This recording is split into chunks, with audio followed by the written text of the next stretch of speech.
avec ses coups francs, avec ses coups de pied arrêtés. Là, au mouvement, il arme vite. Allez, il aura l'occasion encore, Tchabalala, de mettre le danger devant le but de Mikhailov. La tête et le but.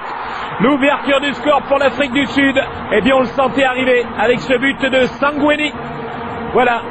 Sur un coup de pied arrêté, c'est allé très très vite. Il y a eu 4, 5, 6 tentatives de la sorte. Eh bien, c'est sur coup de pied arrêté, comme souvent d'ailleurs, que cette équipe d'Afrique du Sud vient d'ouvrir le score après 20 minutes de jeu dans cette première période. Ouais, et encore ce corner dès la part du gaucher, son numéro 8, qu'il a mis en évidence qu'il a un très bon pied.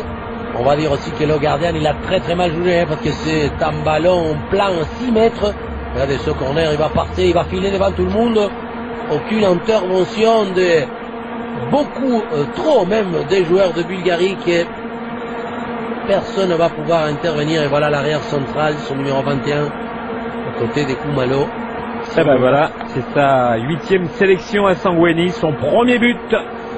Âgé de 26 ans, ce jeune défenseur des Bafana Bafana.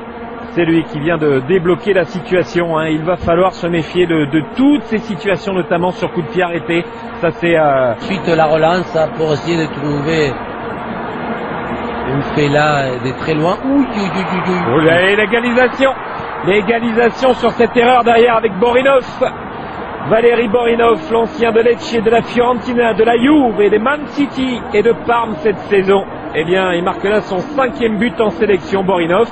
Et on l'avait dit, moment de flottement, moment de relâchement. On joue moins concentré du côté des Bafana Bafana. Oui, et bien là, il le paye cash. Oui, en plus, il s'était trouvé complètement isolé suite au corner. Et là, regardez, entre l'axe central, non, du tout.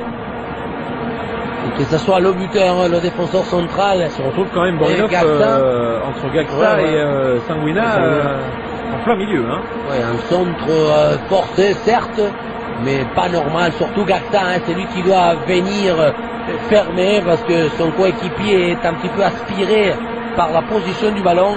Et Gaksa ne fait